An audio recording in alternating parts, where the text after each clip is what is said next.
the second Khalif of Islam, the second man after the Prophet sallallahu alaihi wasallam, ruled for 10 years and 3 months, if you remember. Then he was called Al-Adil. Got few attributes. One is Al-Faruq, that the Prophet sallallahu alaihi wasallam called him Al-Faruq, the one who distinguishes between right and wrong, or the criterion between right and wrong. And then people start calling him after that Al-Adil, the just man, because out of many of his characters, justice over such a big empire was his legacy, really. There was justice everywhere. We'll come, inshallah, later on how he established justice not only in Medina, but in the far and remote areas of his empire. Umar radiallahu anh was very careful with his, not only what he says, but on the way he looks as well, and the way he eats. He wanted to live like the poorest of the Muslims. And when he was asked, why is that? He said, I will not eat better food than the average Muslim or the poor Muslim. When they eat all well, I'll eat all well. When they all dress well, I'll dress well. All right. That's how he looked at himself, that he looked at himself as one of the lowest Muslims. This is one of the way of achieving justice, because he's always feeling with the poor. And many people always, when they rule, they feel with the rich. And around them only the rich and influential. So a few years after his ruling, or assuming leadership, the spoils and the zakah and the sadaqah start pouring into Medina. People were conquering towns and cities from the Romans and Persians almost on a daily basis, and sending only 1/5, but 1/5 was so much that wealth accumulated in Medina, and he was distributing it all the time. Then the Sahaba, notable Sahabas, if you remember as well, that he forbade the top Sahabas from leaving Medina, like Talha, Zubair, Uthman, Abdurrahman ibn Auf, Abdullah ibn Mas'ud, Ali ibn Abi Talib. He said, I need you to help me here. So he wasn't a dictator, he was always consulting. So the Sahaba met and they said to themselves, okay, we were poor in the past, but now we are well off. We got a rich state. And we get visitors who represent kings, emperors from different parts of the world. You know, many Arab leaders were called themselves kings over their tribes. But again, he was receiving emissaries from the Persians and from the Romans. It was a habit probably in the past that when people were fighting, in between the fighting, they used to correspond with each other. Okay, there was some civilized wars anyway. But it happened all the time. Even there were talks and negotiations between them in the battlefield. When they stop fighting for 1 or 2 days, they'll send peacefully somebody to talk to the other side. Okay. So they said, we get all these people and they see our leader, our Imam, our Amir al-Mu'mineen with patchy qamis. Qamis in Arabic means the full shirt, the top. So when you buy nowadays shirt up to your waist or a little bit lower, then you must know that you've been done. You haven't got the rest of the shirt. The shirt goes up to your ankles, right? So, and I mean, the man who told him that the Persians lost a great battle, it's called Al-Qadisiyah, one of the greatest battles on the Persian front. An emissary came to tell him the news. Umar was very happy and invited him for dinner, which was bread and olive oil. That's what he had. So the Sahaba said, look, it's about time that Umar upgrades his outfit and his food as well. He said, yes, it's a good idea. But then who's going to tell him that? Everybody says, you say it. No, you say it. Everybody's afraid of going to Umar and saying that. Then Umar was close to few people, very close. Ali, one of them, Ali bin Abi Talib, and Abdurrahman bin Auf. So they said, Ali, you tell him. But Ali thought about it, it was risky. He said, no, I've got another idea. I've got somebody else better. Why Ali was afraid of confronting Umar? Why the Sahaba were afraid of confronting Umar? Not because that he might shout at them, not because he was physically stronger than them. That's not true. Talha Zubayr was stronger than him, so was Ali. Plus, as a pious man, towards pious men, he's not going to use his physical attribute against them. No. They were afraid of him because the problem that he's always right. So if you go there and confront him, you're going to lose it. Right? Nobody likes to go and find himself that he came short. But they were convinced that that idea of uplifting or upgrading the status of his food and his dressing is a good idea. They said, Ali said, because Ali was very clever as well, he said, I'll tell you what, we will tell Hafsa to tell him. Do you know who was Hafsa? Anybody know who was Hafsa? His daughter. His daughter. Any better answer than that?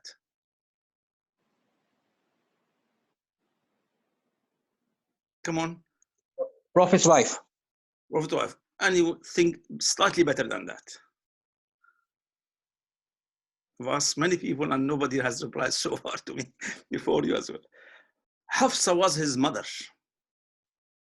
Eh? Oh, that's it.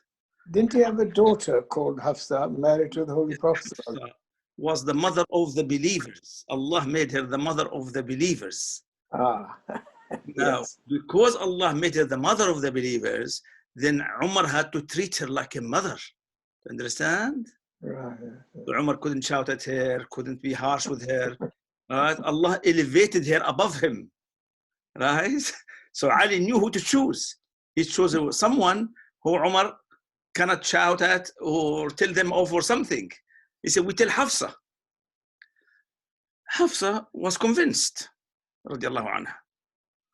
She went to Umar, said, my father, the Sahaba met and talked about your food and your dress, and the status we are now is different than before. It's about time you upgrade yourself. He said to her, now look at what he said to her, and that's what the Sahaba were afraid of. He said to her, my example is like the example of 3 men that went on a journey. They took a route. The first person arrived at his destination. The second person walked on the same route and arrived to the same destination. He meant the Prophet ﷺ and Abu Bakr.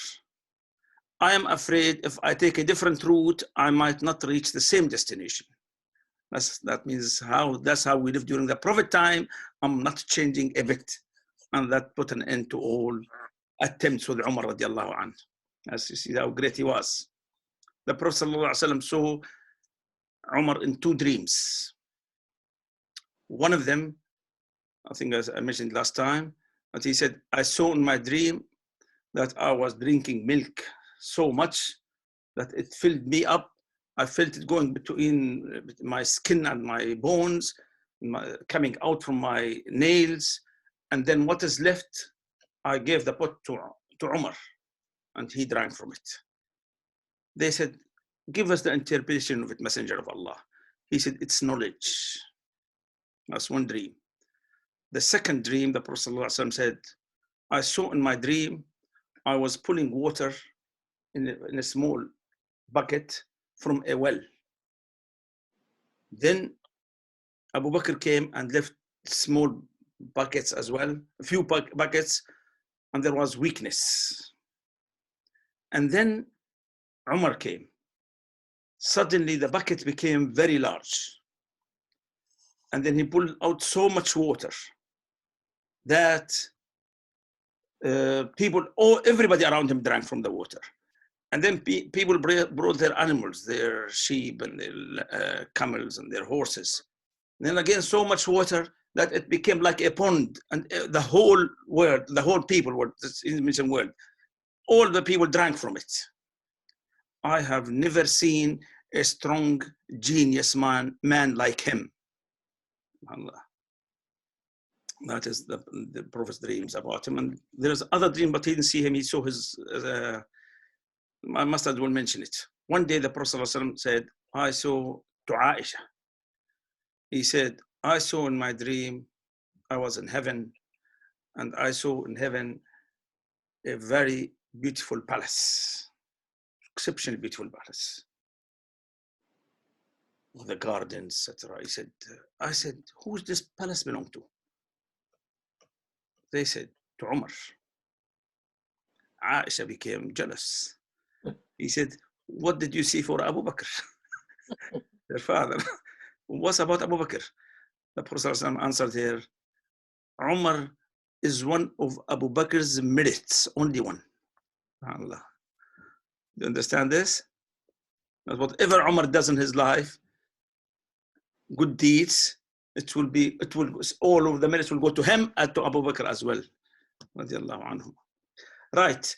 So now Umar ruled, and we said last time, he established what we call a diwan. That means records of who gets the money, what money they were getting, the name of the mujahideen, and as well as their families that were left behind, either in Medina or other towns. And he made orders that everybody from the community should look after the mujahideen's wives, parents, family. He himself used to take with him few people and knock on the mujahideen's families who were in the front, knock on their families and say, give me what we call today shopping list, what you need. And then he used to, again, send them the posts. They had a system of very fast post. One day I'll talk about, inshallah, how fast it was. Post that, and if a woman cannot read or an old man cannot read, he'll send somebody to read them for them and write back the letters. And always made sure that, and then one day he was walking at night like usual. I mean, you can write books about Umar's nightly visits. So he said, or patrolling Medina, he heard a woman saying poetry about how much she missed her husband. Well, he realized this matter has to be addressed. So he ordered the armies, no mujahid should stay more than 4 months away from the front, and he should go back to his family. So they were going in rotation, 4 months each at a time. Justice, Umar's justice. Amr ibn al-As, one of Umar's governors in Egypt, the one who conquered Egypt, he made him a governor there, wanted to build a mosque. There wasn't the city Cairo, but it's not far from Cairo now, where it was the capital of the Muslims. I'm trying to remember the name of the town at the time, but it was replaced by Cairo now. So Umar wanted to build a mosque. There was a Coptic woman, Christian woman, that had a small house there. It just happened to be on the way. So Amr ibn al-As persuaded her to sell it. She insisted on not selling it. So he demolished the house. She went to Medina to Umar. That's what he did. Or she sent him a message to Umar. Umar knows a story from before Islam that Kisra, the king of the Persians, the Persian emperor, one day was walking the street in his town, then an old woman approached him. And she said to him, Your Majesty, when they were expanding your palace, they took over my house without my permission and they demolished it. Kisra ordered the palace to be demolished. So Amr ibn al-As knew the story. He sent him a message, Umar ibn Khattab. Said, Kisra should not be just more than us. Demolish your mosque. And Amr ibn al-As demolished the mosque and built the house again for that woman. Umar radiallahu anhu, one day was making khutbah, and he started by saying, "Oh people, listen and obey." A man said, no, we will not listen and will not obey. He said, why not? It was a Friday. He said, yesterday you distributed cloth for us. They had received a container of cloth, amount of cloth, that everybody got 1 or 2 meters. He said, you are a tall man, taller than average. How come you took more cloth for yourself than you given us? Because what you given us was just about enough. He said to his son Abdullah, answer him. He said, I gave my share to my father. The man said, now we listen and obey. Right? That's okay. Right. He had 1 day a week to meet the people of Badr only, because they know they were very privileged. Allah gave them the privilege, not him and his messenger. So he had 1 day for the people of Badr. They were all great people. I mean, the best of them. Remember when we classify people, the Ashra Mubashara, then those who attended the Battle of Badr, then those who attended the Bay'at al-Ridwan, the 1400. That was their 317. Here for. And then when people were coming to, he used to meet people. Anybody wanted to see him can see him after prayer. Other than that, he had in his house, on big room, he used to meet people that wanted to see him, because some people had to see him privately, couldn't see everybody openly. So one day Abu Sufyan was the leader of Mecca. The leader of Mecca, that means the most important man in Arabia. You know this. After Abu Jahl died, Abu Sufyan assumed the leadership of Meccans till the conquest of Mecca, from the year 2 Hijri, that's when the Battle of Badr, Abu Jahl was killed there, till the year 8. And then he became Muslim. So Abu Jahl, and then he fought the Muslims, the Battle of the Khandaq, the trench. So he was a late Muslim. Him and his sons, Muawiyah ibn Abi Sufyan and Yazid. No, Yazid was more pious man. Yazid was Muslim, the first of the family. He was elder brother than Muawiyah, but became Muslim before the conquest of Mecca. So when Abu Bakr sent the armies to Syria, he put Yazid as a leader of one of the armies, the 4 armies. And the overall leader was Abu Ubaidah. So Abu Sufyan came to see Umar. He found at the door, there was an usher, or someone to let people in. And there was Bilal and Suhaib, 2 ex-slaves before Islam. Umar asked who was at the door. They told him Abu Sufyan, Suhaib and Bilal. He said, let Suhaib and Bilal come in. They came in. When they finished, he let Abu Sufyan come in. Abu Sufyan felt very insulted. And he was frank. He said to Umar al-Khattab, said, Ya Amir al-Mu'mineen, you let the slaves before me? He said, yeah, because when they were spreading Islam, you were fighting Islam. They are ahead of you. Allah put them ahead of you, not me. So he said, is there a way I can catch up with them? SubhanAllah, look how things is now. The leader of Arabia wanted to catch up with ex-slaves. Is there a way that I catch up in honors, he meant? Is there a way I can catch up with them? Umar said, no, I can't think of a way. And then, except if you go that way. He pointed to Syria. That means you go to jihad. He took his wife and went. And he joined in the Battle of Al-Yarmouk. Very big battle. It was between 240,000 Romans and some 36,000 Muslims. When he arrived, he met his son Muawiyah. He said, son, look how Umar humiliated me. He led the slaves first and then me. Muawiyah was a good man at the time. He said, look, my father, he has given preference to Islam and Quran rather than to families and wealth. So he defended Umar radiallahu anhu. Abu Sufyan joined the Prophet ﷺ in the Battle of Hunayn after the conquest of Mecca. He lost one eye then. In the Battle of Yarmouk, his son Yazid was the head of the 3 armies that Khalid established one army on the right flank, the left flank, and the heart. The left flank was Amr ibn al-As, the right flank was Yazid, and in the middle, Abu Ubaidah. Abu Sufyan said to his son, Yazid, said, look, we have fought Islam before, and now you are the leader of a big army. Make sure, son, you don't let me down.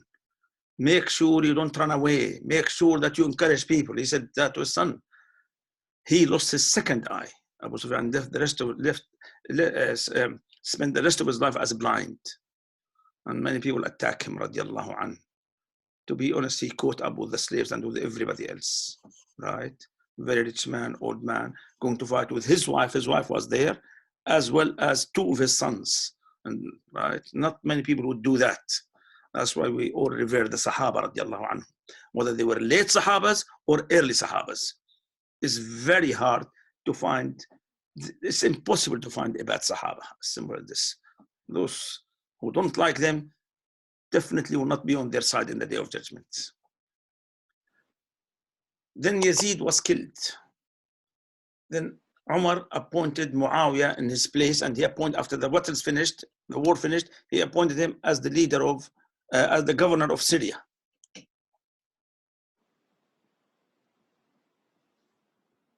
Umar's policy with his governor, now that's how he ruled with justice.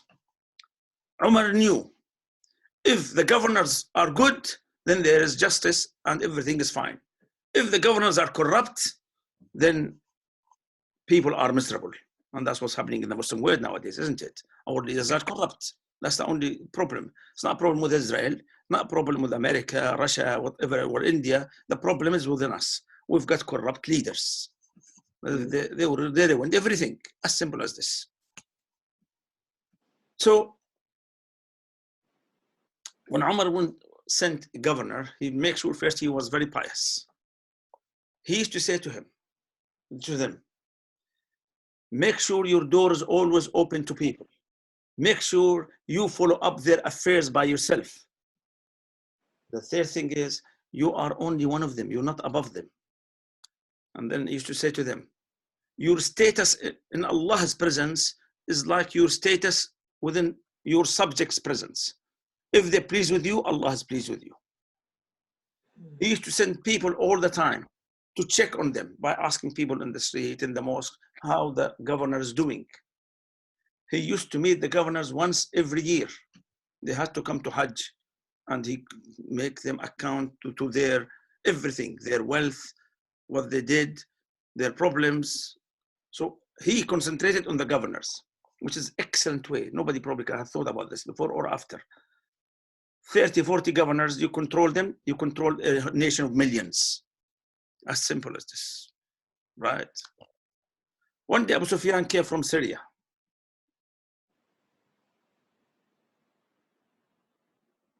So as usual, he came, the first thing they would go to the mosque and pray to Rak'ah, meet the Amir al-Mu'mineen. And Umar welcomed him. By that time, he was a blind man. He welcomed him. How's Muawiyah? How's everything in Syria? It's fine, alhamdulillah. Have you brought me a present? He said, no, I brought nothing with me. So let me see that ring in your hand, in your finger. There's one ring. He took the ring from him. He gave it to somebody and said, go to Abu Sufyan's house. Tell his wife, Abu Sufyan ordered me to take the 2 big bags that he brought from Syria to give them to me. She gave them 2 bags full of money. Umar took them and put them in Bayt al-Mal, in the treasury. Now you can go back home. He just guessed it right. One day he visited Syria. You see, Muawiyah liked a lavish life, really, all his time, since he was young. And when he became Muslim, he didn't change that. And he was never a hypocrite. He never pretended in the presence of Umar al-Khattab that he was a humble, pious man. No, he was pious, but he never pretended to be a simple man. So Umar came to see him. Now the Khalifa came. So he received him with a big procession. And well dressed as well. because that is how he used to behave without Umar there, and he wasn't going to change, because as I said, he was not a hypocrite, right? And he wasn't afraid of Umar, but he respected him a lot. But this matter of fear, take it out. You would only be afraid of Umar if you are wrong. That's all, as simple as this, okay? So he said to him, what is this? Since when do we use processions like this? He said to him, and why you dressed like that? When he was dressed, you know, very expensive clothes, and soft clothes.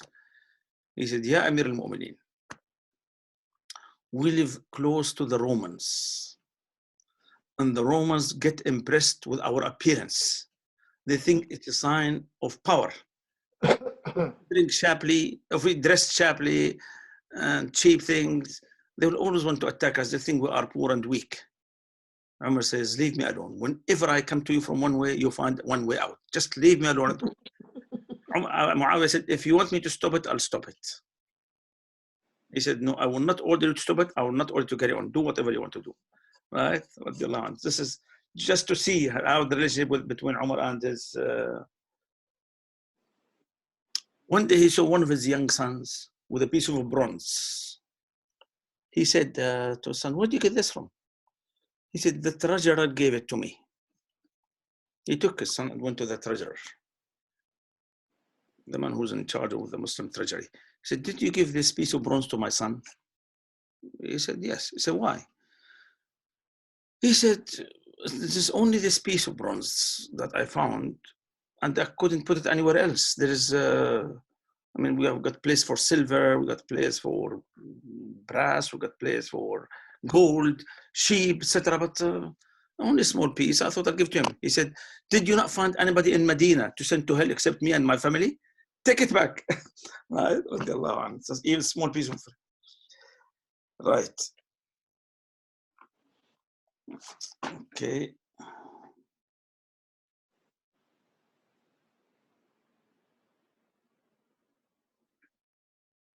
That's beautiful hadith. Umar one day was amongst the Sahaba. He said, whom of you remember the hadith about the fitna that the Prophet ﷺ told us about it? Fitna is an Arabic word. It means many things. I'll give you a few examples, then you'll remember what fitna means. Means civil war, could be fitna. Great disturbances, corruption, things that are un-Islamic and you cannot stop them.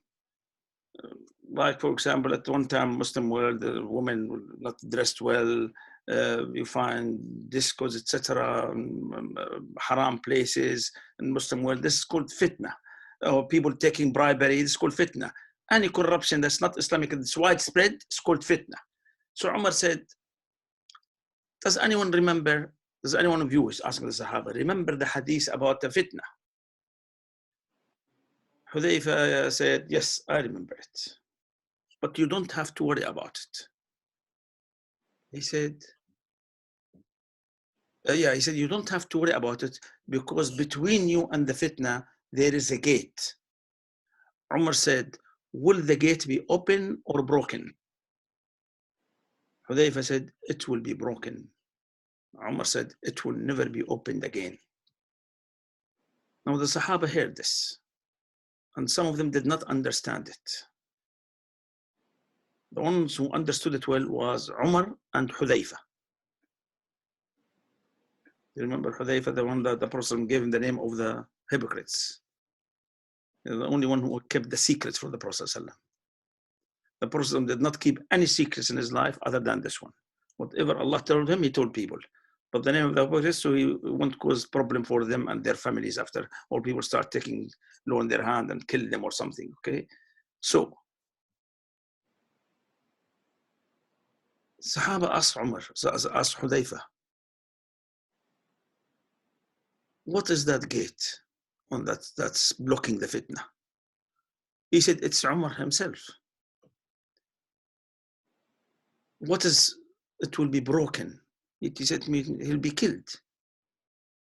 Open means Umar will open the gate himself. It means he will allow fitna in the country, and that's impossible, isn't it? But he said, did Umar knew that he was the gate himself? He said he knew it as much as I know your name and you know my name. When Umar relegated Khalid radiallahu anh, from the leader of the Muslim armies to a mere soldier, Khalid accepted it. It was a very daring decision and very critical decision at very critical time. But he proved to be right. Why? Because the Muslims still won, right? And he did say the reason. He said the reason, Umar said, because Sahaba blamed him. This is the sword of Allah. How do you put him down? I said, and put him down. But he is not the leader, because people start thinking that now that the victory coming from Khalid, not from Allah. So someone next to Khalid got heated up, and he said, the fitna has started in the Muslim land. Khalid said, as long as Umar is alive, there'll be no fitna in the Muslim land. Right? There was a lot of appreciation between Khalid and Umar. A lot of books said that they were enemies because when they were young, they had a fight and Khalid broke Umar's leg. That's nonsense. There was some problem when they were young, like any young people fight, but there was no hatred. With Khalid, before he died, he wrote in his will that Umar is in charge of my will and my belongings. Everything that I give to Umar, he can distribute whatever he wants. Right? That's how much he respected Khalid, and Khalid respected him. Right. One or two things left about Umar, and then right now, when Umar was stabbed, that's the last part of his life. When Umar was stabbed, and you know that he was leading the prayer, and then before he passed out, he pulled Abdurrahman bin Auf to lead the prayer. He passed out for a few hours. When he woke up, he said, when he came back, he said, have you finished the prayer? That's the first thing. They said, yes. He said to them, who killed me? A Muslim or non-Muslim? They said they're non-Muslim. He said, alhamdulillah that I wasn't killed by a Muslim. What happened to him? They said he killed himself. The doctors told him, you are dying. You can't survive, because he opened his stomach so bad that even his stomach came out of his body. It was next to him. So he lived a few days after that. I'm not sure, 3 or 6 days. He said, go to Aisha, radiallahu anha,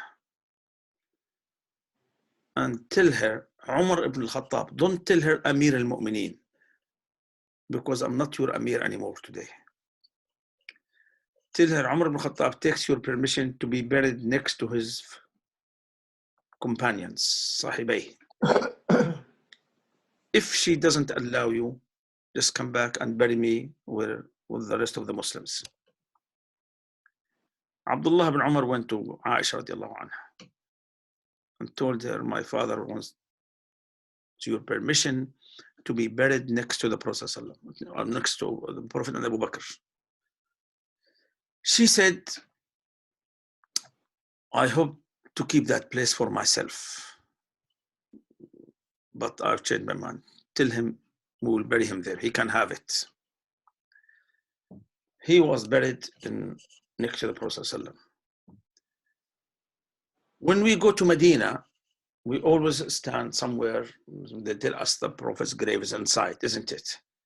And then we stand next, and then go a little bit to your left and make salam to Abu Bakr. And then, has anybody seen or imagined what they looked like inside? Or shall I show you what I've done some research on that? Let me show you. Some of you haven't. Even me, I've been there many times, but this time, by doing some research, I became much clearer about it. Let's share the screen here.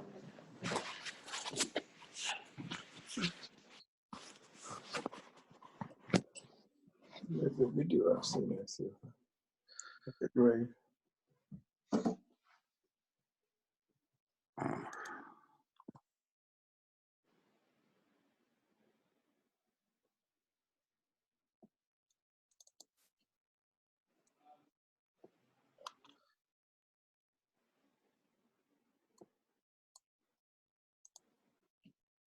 Right, now you'll see the Prophet's mosque. I'll make it larger. Do you see it? Yes. Yeah, right. So this is the Prophet mosque, how he built it. It was 35 meters by 30 meters. Okay, almost square, 1,050 meters square. Outside the mosque here, if you can follow the cursor, that's where the Prophet built his houses for his wives.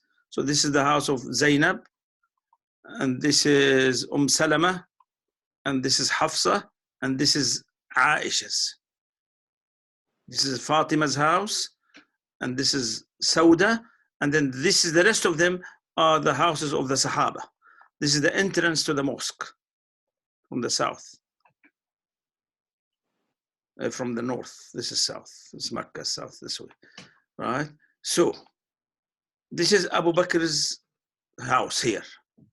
And the Prophet ﷺ, before he died, said, so what the Sahaba did, they built houses outside on the wall, and they made a door that opens to the mosque, right? Although they had a door, if you look here, each house consisted of a room and a yard. You see here, Fatima and Aisha's houses? Do you see them on the left? Mm. Yeah. Yes. So each house consisted of a room and a yard. In the yard they used to cook and probably used to sit sometime, but this is where they used to sleep. Room to sleep and the yard. There was no other houses above them that people can't see them. Right. So before the Prophet died, he said, close all the doors except Abu Bakr's door. Because subhanAllah, he knew without saying it that Abu Bakr was going to be the Imam of the Muslims, the Khalifa. So let's look now how they were buried in Fatima's and Aisha's. You remember that when the Prophet ﷺ died, the Sahaba did not know where to bury him. And Abu Bakr said, I heard the Prophet ﷺ said that all prophets are buried where they have died. And they decided to bury him exactly where his bed was. They moved the bed and they buried him. Let's look at his okay.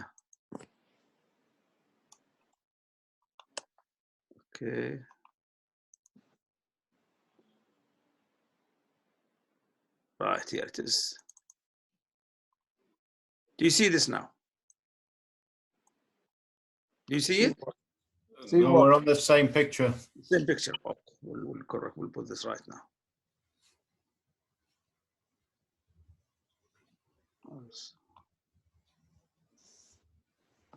Right.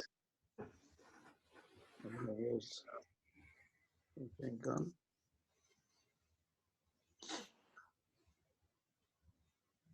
Oh, I think I've lost something here. I've lost the main screen here. I don't know how to get it back.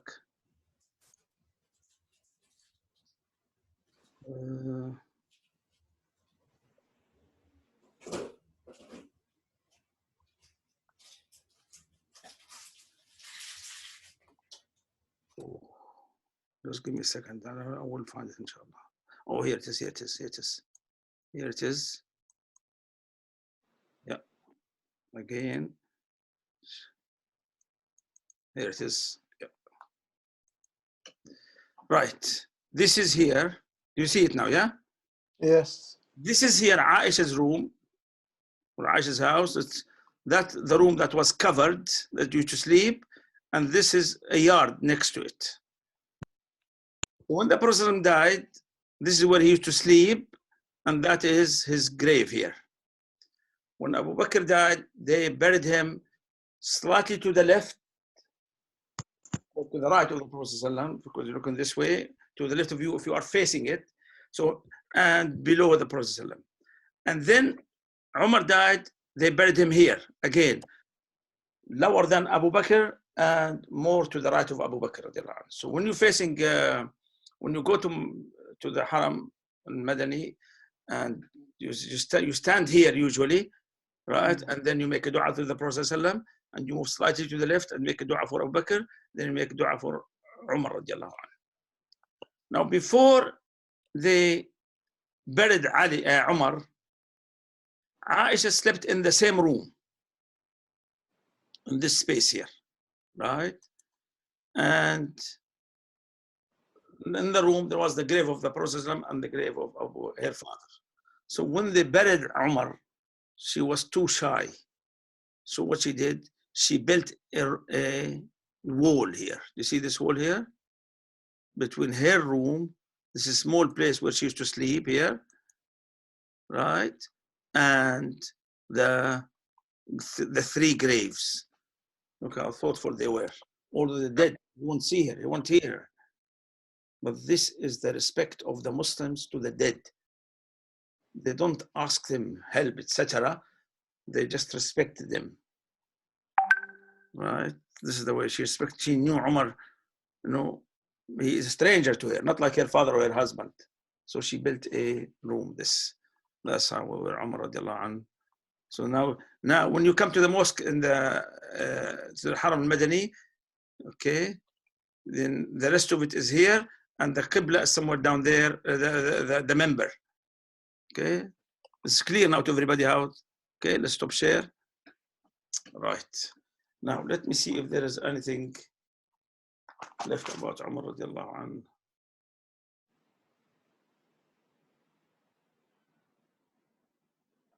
First, when you go in, the first grave is the Yes. So the legacy of Umar. What was the legacy of Umar? From that side. Where we go in. Yeah. Right. The legacy of Umar radiallahu anhu. What Umar did, something outstanding. The Prophet ﷺ delivered the message perfectly, and he left behind him a generation of the greatest generation that mankind has ever witnessed. Prophet ﷺ said, I am the best of the prophets, and you are the best of the companions. Allah made the best for the best. What the Sahaba. Then Abu Bakr radiallahu anhu came in 2 years and 3 months and 10 days. What he did, he made sure that Islam can survive without the Prophet ﷺ. Anybody else would have not managed that 2 years. Either Sahaba knew this, even Ali knew it. Said if you die, the Islamic system will be destroyed once and for all. As he said his word, it will never ever be set up again. Right? Then Umar radiallahu anhu came and made it an Islamic empire. Now that's not a bad achievement from people who could not read and write. Just about 20 years before that, they had an empire with records, spread justice, and it cannot be matched till the day of judgment. This is what about Umar today. Assalamu alaikum wa rahmatullahi wa barakatuh. It's your turn now. Your picture is gone, Sheikh Saab. Is it? Okay. Yeah. Right. Let's see, where is my picture gone? There it is. You're back. Yeah. Okay. Right. Islam, Uncle, do you know when Umar radiallahu anhu was actually chosen as Khalif? Was Hazrat Ali also in that discussion as well? Was he present at the time? When Hazrat Umar was appointed as Khalif? Yeah. Was Hazrat Ali there as well at the time? Definitely. Ali was in Medina all the time. He never left Medina. During that time, he never left Medina. During Abu Bakr, Umar, and Uthman. Okay. Plus, whether he was there or not, he was there. He gave bay'ah to Abu Bakr, he gave bay'ah to Umar, and anybody says otherwise are liars. Not only that, he was their most trusted wazir. Umar, many times, if he faced a problem so difficult, he said, not even Ali can solve this. And he called Ali. Ali always helped him out. No, Ali, the other Sahaba, but Ali was one of the closest, really, him and Abdurrahman bin Auf. He was always consulting with them all the time, those two in particular. The two closest Sahaba to Umar were Ali. And so people who say nonsense that He had a problem with Ali. He never had. Or Abu Bakr had a problem with Ali. He didn't. They all gave. I mean, if we go back to Islam, they say some books say that he gave bay'ah after 6 months. No, from the second day he went to fight with Abu Bakr. The second day they went out after they sent the army. They went, not second day, second week. 3 days after the Prophet died, they sent the army, and a few days after they went to fight together, and they kept fighting for 6 months together. And then when Abu Bakr stopped fighting, then he kept Ali with him as well, and he was sending armies. Right. So anything that there was disagreement between the Sahaba about the Khilafah, it never happened more than 1 or 2 hours after the death of the Prophet ﷺ, because they were not prepared for it, and they sorted it out by agreeing that should be amongst the people of Quraysh from Mecca and whoever they choose, and that's it, and kept like this for 4 people till the death of Ali. Why do the Shia say? What gripe do they have that Hazrat Ali was not made the first Khalif? We'll come to this when we talk about Ali, but in general, these things did not exist during Ali's time. Ali never had people around him say he should be the Khalifa. There was a Jew who started the Shi'ism, really, called Abdullah bin Saba, who said to Ali one day, "You are better than Abu Bakr and Umar." He said, "This is slandering of Abu Bakr and Umar. Give him 80 lashes." No, Ali never considered himself above the 2 Sahabas. And he always said, Abu Bakr and Umar were the wazirs, the ministers of the Prophet ﷺ. They were the fathers of this ummah. He never said a single bad word about them, or criticized them, or hinted that he should have been in their place. Never Ali did that. He wished before the Prophet died that he became leader. I mean, there is this wish, but he accepted them without any hesitation. Really. He wished, because Al-Abbas said to him, his uncle, he said, while the Prophet is dying, look how clever, both of them are clever, but Ali was cleverer than his uncle. Al-Abbas said to Ali, let's go to the Prophet ﷺ and ask him to appoint us before he dies. Ali said, if he said no, we can never get it. But if he doesn't mention it, we still have a chance.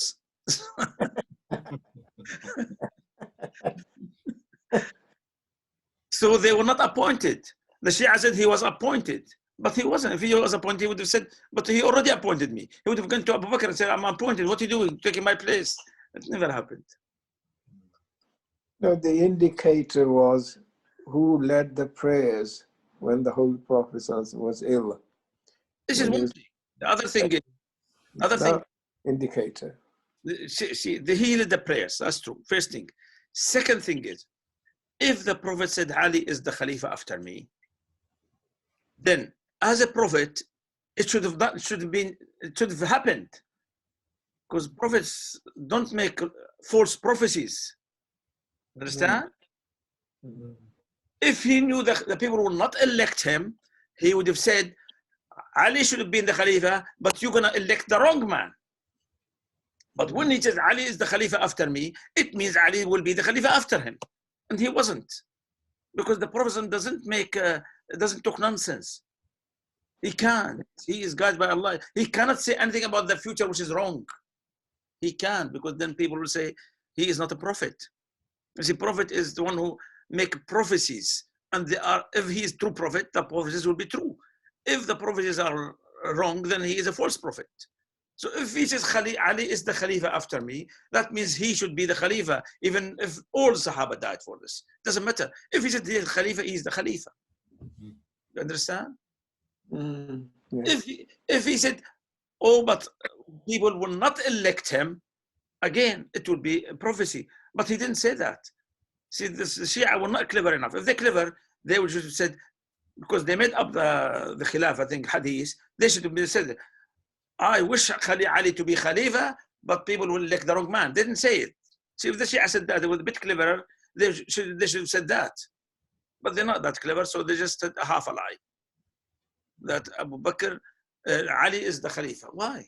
But Ali never mentioned that. See, we mentioned that Fatima radiallahu anha asked Abu Bakr. She said, give me my share of my father's land. Why should she ask for a small land instead of asking for the whole land?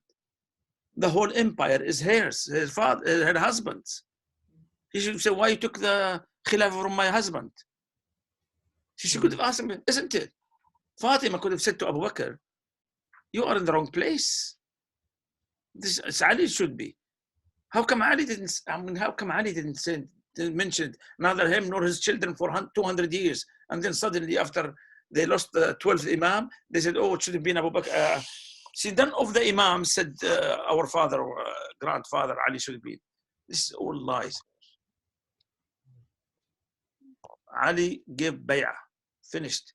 Once a Shia came to my shop when I was the world of Islam, they asked me, he said, Ali should have been the Khalifa. He said, then why did he give bay'ah to Abu Bakr and Umar? He said, he didn't want to cause fitna. I said, you do the same. Accept Abu Bakr and Umar and finished. You do the same. There was, I mean, if the Prophet, I don't know, it's all lies, brother. Okay, what is it? Your books, it's not, in the reality, he wasn't as simple as this. He wasn't in reality. And he gave bay'ah, he fought with them. He was their wazir. He accepted to be the fourth Khalifa. When he became Khalifa, he had a very powerful big army. So he wasn't afraid of anybody. And even to be afraid of Abu Bakr and Umar, he doesn't deserve to be a Khalifa. I mean, Muawiyah wasn't afraid of Umar.